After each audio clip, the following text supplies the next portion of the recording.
तो ये कहानी है एक रिवेंज की, रिवेंज बाय अ कंट्री जिसको दबाया गया, और आज हम पढ़ने वाले हैं उसी के बारे में। तो नमस्कार, सत श्री अकाल और जय श्री राम।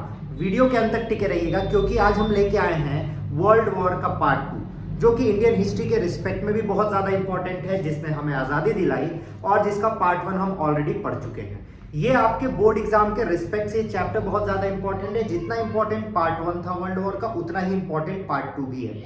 अगर आपने पार्ट 1 नहीं देखा है तो यहाँ पे आपको प्लेलिस्ट की लिंक ज़रूर दिख रही होगी, और वीडियो के एंड तक अगर आप जाने वाले हैं, और जाइएगा ज़रूर, वीडियो के एंड में आपको मिलेगा एक ऑप्शन वर्ल्ड वॉर 1 देखने का, तो ज़रूर देखिए। आइए स्टार्ट करते हैं वन शॉट में वर्ल्ड वॉर पार्ट 2। तो वर्ल्ड वॉर पार्ट 2, दूसरा वर्ल्ड वॉर आखिर हुआ क्यों था, तो कुछ कॉज एंड कॉन्सिक्वेंसेस लिखे हुए हैं सेकेंड वर्ल्ड वॉर के। Second world war was the most devastating conflict in history. बच्चों, पूरी हिस्ट्री में सबसे खतरनाक यही हुआ है, पहले भी और आज भी, ठीक है, मॉडर्न वॉरफेयर के साथ ऑफ कोर्स। और ये रिजल्ट किसका था? वर्ल्ड वॉर 1 के कुछ ऐसे इश्यूज थे, कुछ एग्रेसिव पॉलिसीज थी जो आपने पार्ट 1 के वीडियो में जरूर देखी होगी, जिनके कारण, और एक इंटरनेशनल ऑर्गेनाइजेशन बना था लीग ऑफ नेशन, इसके फेलियर के कारण वर्ल्ड वॉर 1 हुआ। तो आइए विस्तार में पढ़ते हैं क्यों हुआ, ताकि आप आंसर्स भी लिख पाए। सबसे पहला था ट्रीटी ऑफ वर्साइलेस। 1919 में ट्रीटी ऑफ वर्साइलेस अप्लाई की गई थी जर्मनी पे, जिससे उसने बहुत ह्यूमिलिएशन फेस किया था। इसी के कारण वो बहुत भड़क गए थे कि बेइज्जती हो गई, अब तो हम बदला लेके रहेंगे, भुगते की मेरे गम वाली कहानी हो गई थी, ठीक है। दूसरा था राइज ऑफ डिक्टेटरशिप। ये one of the most important reason था, और इंडियन हिस्ट्री, वर्ल्ड हिस्ट्री में सबसे खतरनाक, सबसे बड़ा डिक्टेटर जो आया वो यहीं से आया। तो आइए देखते हैं, the rise of totalitarian regimes in Germany. Hitler की बात हो रही है क्योंकि नन अदर देन हिटलर, इनका तो रोला ही अलग था उस टाइम। इटली में मुसोलिनी और जापान, इन्होंने एग्रेसिव एक्सपेंशनिस्ट पॉलिसीज स्टार्ट कर दी। इन्होंने क्या किया, कुछ समय तो किए लोग चले कि अच्छा चलो बात मान लेते हैं, बात मान लेते हैं, बट फिर गवर्नमेंट ओवरथ्रो हुई और इन्होंने कहा कि हमें अपने देश की बेइज्जती का बदला लेना पड़ेगा, और इन्होंने एक्सपेंशन पॉलिसी स्टार्ट की, मतलब अटैक करते थे, उनको अपने अंदर मिलाते थे, ठीक है। अडोल्फ हिटलर, देखिए सबसे खतरनाक आदमी है आज तक का, सबसे खतरनाक आदमी। Adolf Hitler aim to overturn the treaty of Versailles. आपको अभी बताया गया कि ट्रीटी ऑफ वर्साइलेस से लोग खफा थे, ठीक है, और सबसे ज्यादा खफा यही लोग थे क्योंकि जर्मनी पे ही सबसे बेकार रूल्स अप्लाई करवाए गए थे, ठीक। Expand Germany territorial level strong and establish Aryan supremacy, ठीक है, इन्होंने बहुत ज्यूस को भी मारा था। दूसरा था, ये तो बच्चों पहला हो गया, दूसरा था the failure of league of nation. उस वक्त लीग ऑफ नेशन बना था, अगर इसके बारे में आपने नहीं पढ़ा है, पार्ट 1 में दिया है, जाके जरूर देखें, प्लेलिस्ट की लिंक डिस्क्रिप्शन में है, जितने भी चैप्टर्स आपको पढ़ाए गए। League of Nations failed to prevent aggression by Japan in Manchuria 1931, Italy in Ethiopia 1935 and Germany in Rhineland. League of Nations बस बन गया था, उसके पास कोई पावर नहीं थी, इसीलिए वो रोक नहीं पाया। तो लीग ऑफ नेशंस को आज के यूनाइटेड नेशन से कंपेयर करना एकदम ही गलत होगा, ठीक है, दोनों अलग अलग लोग थे। League of nation was a powerless, बस ऐसे ही आ गए थे कि चलो बना देते हैं, ठीक है, तो ये रोक नहीं पाया। और लीग के पास मिलिट्री पावर्स नहीं थी, जैसा कि आपको बताया गया, और की नेशंस जो थे जैसे यूएसए, उसका सपोर्ट नहीं था, इसीलिए फेल हो गया, ठीक है। Policy of appeasement. अब देखिए, कुछ ऐसे लोग थे जैसे ब्रिटेन और फ्रांस, ये खुश करना चाहते थे। जैसे आज के समय में भी आप सुनते हैं कि एक टीचर का चमचा होता है, तो ये चमचे थे, चाटने की कोशिश में लगे हुए थे। और किसकी चाट रहे थे भैया? ये चाट रहे थे हिटलर की। हिटलर ने जब ऑस्ट्रिया को एनेक्स किया 1938 में, चेकोस्लोवाकिया को 1938 में किया, और कोई कॉन्सिक्वेंस फेस नहीं किया, क्योंकि ब्रिटेन और फ्रांस कहते हैं ठीक है भाई देख लो, हमें कोई दिक्कत नहीं। वो हिटलर को खुश करना चाह रहे थे, जिससे हिटलर और जोश में आ गए। जैसे अगर कोई छोटा बच्चा आपके घर में है और अगर वो गाली वाली दे रहा है या कुछ कर रहा है और उसको आप नहीं डांटे, तो उसकी हिम्मत तो बढ़ जाएगी कि अरे कुछ नहीं बोले, हम तो सही कर रहे हैं, ठीक है। और फिर बाद में लोग कहते हैं कि अरे यार ये तो ठीक नहीं हो रहा है, ये तो बिगड़ गया है, तो ये दिक्कत होती है। और हिटलर के साथ भी यही हुआ, ठीक है। हिटलर ने जब स्टार्टिंग में 2 जगह को एनेक्स किया, 2 जगह पे आक्रमण किया, तो ब्रिटेन और फ्रांस ने रोका नहीं उसको खुश करने के चक्कर में, और काम वहीं से बिगड़ता गया। This emboldened Hitler to continue his aggressive expansion. Fourth, formation of alliances. The Rome Berlin Tokyo axis, ये देखिए बहुत इंपॉर्टेंट वर्ड है, ये सब आपको आपके आंसर्स में लिखना होगा बच्चों। यहाँ पे आपको पूरा पढ़ा रहे हैं, फिर हम पीवाईक्यूज कराएंगे जनवरी से, जब आपके कोर्स खत्म हो जाएंगे तो हम पीवाईक्यूज कराने वाले हैं हर सब्जेक्ट हर चैप्टर के, तो जुड़े रहिएगा, ठीक है। सब्सक्राइब लाइक शेयर करना बिल्कुल नहीं भूलना है। रोम बर्लिन टोक्यो एक्सिस बना था किसके किसके बीच, देखिए जर्मनी, इटली और जापान, जो वो थे कि न छेड़ो हमें हम सताए हुए हैं, ठीक है। ये 1939 जर्मनी ने साइन किया नाजी सोवियत पैक्ट, किसके साथ, रशिया के साथ। उस वक्त दो बड़े पावर्स थे बच्चों, एक था यूएसए और यूएसएसआर। यूएसएसआर से टूट के ही आज रशिया बना है, ठीक है। यूएसएसआर से टूट के ही आज रशिया बना हुआ है। Agreeing not to attack each other, इन्होंने मान लिया कि जर्मनी रशिया पे अटैक नहीं करेगा, रशिया जर्मनी पे नहीं करेगा। And secretly dividing Poland between them, और पोलैंड को बिना बताए कहे कि इतना पोलैंड आपका, इतना पोलैंड हमारा हो गया, ठीक है।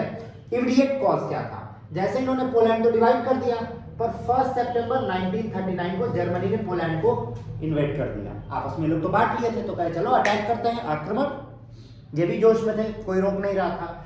जैसे ही इन्होंने अटैक किया, इनको लगा कि कोई बोलेगा नहीं, पर ब्रिटेन और फ्रांस ने जर्मनी पे वॉर डिक्लेयर कर दिया। कब, 3 सितंबर 1939, और यही स्टार्ट कहा जाता है वर्ल्ड वॉर 2 का। क्योंकि जैसा वर्ल्ड वॉर 1 में आपने पढ़ा था, एक को सपोर्ट करने के लिए उसके देशों को भी आपस में आना पड़ा कि भाई हम इसके साथ हैं, हम इसके साथ हैं, पूरा गैंग वॉर हो गया। एक एक की लड़ाई गैंग वॉर में कन्वर्ट हो गई। यहाँ भी यही हुआ, गैंग वॉर की जगह वर्ल्ड वॉर में कन्वर्ट हो गया, ठीक है। बच्चों अगर आपको नोट्स अभी तक नहीं मिला है तो आप हमारे टेलीग्राम चैनल पे जाइए। टेलीग्राम पे जाके आपको आईमेट फाउंडेशन सर्च करना है, वहां आपको सारी चीजें मिल जाएंगी फ्री ऑफ कास्ट, पैसा कहीं नहीं लग रहा है, ठीक। कॉन्सिक्वेंस क्या हुआ अब सेकेंड वर्ल्ड वॉर का, बहुत खतरनाक कॉन्सिक्वेंस था। आप कभी एडोल्फ हिटलर के बारे में पढ़ेंगे, आपने सुना होगा diary of Anne Frank, diary of Anne Frank. ये जो एन फ्रैंक थी, ये छोटी सी लड़की थी और ये एक ज्यू थी, और ये जर्मनी की थी। ज्यूज पे क्या क्या दिक्कतें की गई ये तो आप देखेंगे, मैं आज तक का सबसे बेकार, ठीक है। Loss of life and destruction बहुत ज्यादा, कितने, 60 million people died including civilians and soldiers. और सबसे खतरनाक जो हुआ था वो था भाई Hiroshima and Nagasaki, atomic bomb से डिस्ट्रॉय किया था यूएसए ने 1945 में। इसी के बाद सब कुछ एक्चुअली रुक गया था, सब कुछ इसी के बाद रुक गया था, ठीक है। फिर डिवीजन ऑफ जर्मनी, जैसे ही वॉर खत्म हुआ जर्मनी डिवाइड हो गया 4 जोन में। एक को यूएसए कंट्रोल कर रहा है, एक को यूएसएसआर कर रहा है, एक को ब्रिटेन कर रहा है और एक को फ्रांस कर रहा है, ठीक है। अलग अलग लोग अलग अलग को कंट्रोल कर रहे थे। इस डिवीजन से क्या हुआ, एक वेस्ट जर्मनी बना और एक ईस्ट जर्मनी बना, जिससे कोल्ड वॉर स्टार्ट हुआ। कोल्ड वॉर बच्चों, बच्चे सुनते नहीं है, नाम नहीं लिखते हैं। कोल्ड वॉर का मतलब ठंडी में नहीं, जैसे कि मान लीजिए मेरी और एक मेरे दोस्त की लड़ाई है, पर हम लोग सामने सामने आके नहीं लड़ रहे हैं, हम किसी और को भेज रहे हैं कि भाई देख लो तुम, तो मेरा दोस्त लड़ने जा रहा है, मेरा दोस्त गाली देने जा रहा है कि बगल से निकले तो हाँ दुष्ट कहीं का। तो ये कोल्ड वॉर होता है। कोल्ड वॉर में जिनमें लड़ाई होती है वो सामने सामने नहीं आते हैं, या तो वो अपने ऑपरेटिव्स भेजते हैं, स्पाइस भेजते हैं, छोटे छोटे मिशंस होते हैं, छोटी छोटी लड़ाइयाँ होती है, या तो उनके फ्रेंड नेशंस जाते हैं लड़ाई करने। जैसे इंडिया पाकिस्तान में ओपन वॉर चल रहा है, बट रशिया और यूएसए में कोल्ड वॉर हमेशा चलता रहता है। यूएसए रशिया को सपोर्ट नहीं करता है, रशिया यूएसए को नहीं करता है, बट ये आपस में सामने सामने आके कभी नहीं लड़ते हैं। जो एलाइड नेशंस हैं, इनके फ्रेंड नेशंस हैं, वो लड़ाई करते रहते हैं, तो इसी को कोल्ड वॉर कहते हैं। और ये कोल्ड वॉर स्टार्ट हुआ था इसी के कारण। फिर 1945 में भाई साहब यूनाइटेड नेशन स्टैब्लिश हुआ, ठीक है। United Nation was form to replace the League of Nations.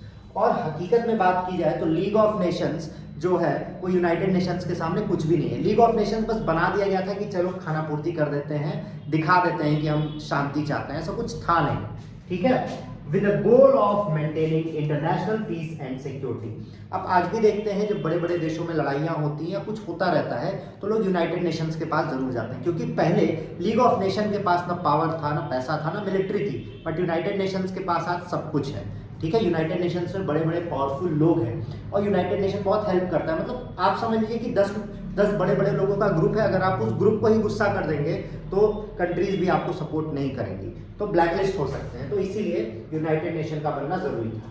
और अब कोल्ड वॉर स्टार्ट हुआ, जो कोल्ड वॉर तो आज तक चल रहा है, ठीक है। ठंडी नहीं है कोल्ड वॉर का मतलब। Tensions between the USA and the USSR led to the cold war, क्योंकि यूएसएसआर ने जर्मनी को सपोर्ट कर दिया था, आपको दिख ही रहा है। और यूएसए और यूएसएसआर में जर्मनी बांट भी लिया बाद में, तो इसके कारण में टेंशन हो गई। A period of political rivalry, direct question आता है, military buildup and proxy wars. Proxy आप समझते होंगे कि जब अटेंडेंस गलत लगते हैं। प्रॉक्सी वॉर्स का मतलब जो एक्चुअली इन्वॉल्व है वो कुछ काम नहीं कर रहे हैं, वो लड़ाई नहीं कर रहे हैं, बट बाकी लोग कर रहे हैं, उनके बिहाफ पे कोई कर रहा है, without direct conflict between the super powers. और इसी के बाद स्टार्ट होता है डीकोलोनाइजेशन, क्योंकि सारी बड़ी कंट्रीज यूएसए यूएसएसआर इतनी वीक पड़ गई थी कि इसके बाद डीकोलोनाइजेशन हुआ। इसी के कारण India we got its freedom. अगर कोई कमेंट करना चाह रहा है, कोई सोच रहा है कि सर इसी के बाद पाकिस्तान को भी फ्रीडम मिला है, तो बच्चों पाकिस्तान को फ्रीडम नहीं मिला है। फ्रीडम उनको मिला है जो पहले से प्रेजेंट थे। पाकिस्तान कभी एग्जिस्ट ही नहीं करता था। पाकिस्तान इसीलिए पाकिस्तान को इंडिया वाले कहते हैं कि हमारा बच्चा है, पाकिस्तान इज आवर ऑफस्प्रिंग, क्योंकि पाकिस्तान नेवर एग्जिस्टेड। हिस्टोरिकली अगर फ्रीडम की बात करें, मेटाफोरिकली भी बात करें, तो फ्रीडम का मतलब होता है जो बंधा हुआ था, जो आज़ाद नहीं था, ठीक है। तो पाकिस्तान था ही नहीं, पाकिस्तान वॉज क्रिएटेड। आप कॉन्स्टिट्यूशन में भी देखेंगे, Indian constitution, Pakistan constitution, Pakistan was not freed but Pakistan was created due to Muslim League, ठीक है। तो Pakistan was never freed but Pakistan was created. वो अलग बात है कि वो मनाते रहते हैं हमारे अपना independence day, but it was never freed, it was created, वो कभी एग्जिस्ट नहीं करता था। तो फ्रीडम और इसमें डिफरेंस समझिए, ठीक है। इसीलिए तो war weakened European powers leading to independence movement in colonies across Asia and Africa, जहां पे हमें भी मिला था, ठीक है। आपको इंडियन नेशनल मूवमेंट में ये सारी कहानियां पढ़ाई गई थी। तो ये था बच्चों वन शॉट वर्ल्ड वॉर 2 का। वीडियो को लाइक शेयर सब्सक्राइब करना बिल्कुल भी ना भूलें, ताकि आपको सारे वीडियो सारे लाइव की अपडेट्स मिलती रहे। तब तक के लिए जय श्री राम, बाय बाय।